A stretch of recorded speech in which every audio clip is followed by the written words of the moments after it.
प्रणाम। एक विनती है आपसे। कहिए राजन।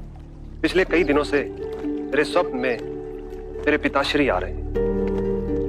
मैंने ब्राह्मणों से भी इसका अर्थ पूछा तो उनका कहना था कि तुम्हारे पिताश्री को शांति नहीं मिली, उनके लिए पूजा करनी हो, यज्ञ संपन्न करना होगा। आप तो परम ज्ञान का स्वरूप है, तो विनती है आपसे कि पूजा विधि आप ही के हाथों से हो, जो मेरे पिताश्री तक पहुंचे, उन्हें मुक्ति मिले, जीवन मरण के इस चक्र से वो मोक्ष पाले। अवश्य राजन। आप मिट्टी के 2 घड़े मंगवाइए, एक में घी भरवाइए और एक घड़े में कंकड़ पत्थर भरवाइए, और उन दोनों घड़ों के मुंह कपड़े से बंधवा दीजिए और उन्हें लेकर नदी के तट पर आइए। मैं वहीं आपकी प्रतीक्षा करूंगा। मैं भी इसका प्रबंध करता हूं महाराज।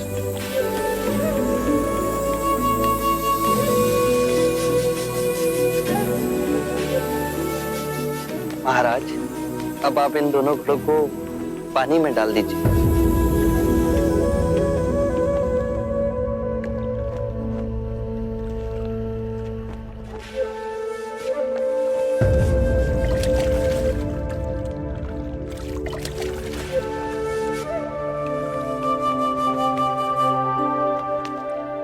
महाराज, अब इन दोनों घड़ों को आप तोड़ दीजिए।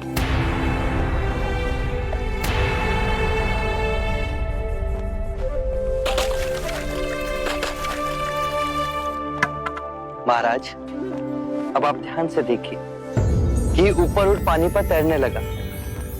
अब बताइए, मेरे या किसी और के पूजा पाठ करने से क्या यह घी नीचे बैठ सकता है? असंभव। ये तो घी का स्वभाव ही नहीं। सत्य कहा आप। उसी प्रकार किसी भी पूजा पाठ, विधि विधान, कर्म कांड के द्वारा पानी के अंदर डूबे हुए कंकड़ पत्थर क्या ऊपर आ तैर सकते हैं? नहीं बुद्ध, ये तो प्रकृति के नियम के विरुद्ध है। तो हम प्रकृति से भिन्न कैसे हुए? हम भी तो प्रकृति का ही रूप है। सत्य कहा बुद्ध। एक सत्य ये भी है राजन, यदि हमारे पूर्वजों ने अपने जीवन काल में कंकड़ पत्थर बोए, दुष्कर्म किए, तो वो स्वाभाविक ही कंकड़ पत्थर की तरह नीचे बैठ जाएंगे। और यदि उन्होंने अपने जीवन काल में सत्कर्म किए तो स्वाभाविक ही घी की तरह ऊपर आ तैरने लगेंगे। जो बोएंगे वही काटेंगे।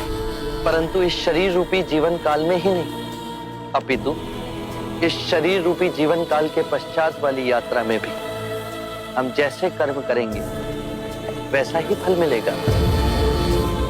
अब बताइए, इस प्रकृति के नियम को कोई पूजा पाठ, कर्म कांड, विधि विधान, यज्ञ हवन मिटा सकता है?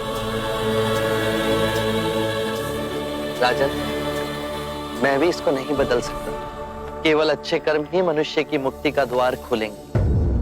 ये कैसी तलवार है आपके हाथ में, जो एक क्षण में सारे झूठ काट केवल ज्ञान को प्रकाशित करती है। ना जाने कितने जन्मों और भटकता में यदि आपकी कृपा ना होती। इस एक क्षण में आपने अपनी अदृश्य तलवार से मेरे अहंकार का सर भी काट दिया। धन्य है प्रभु।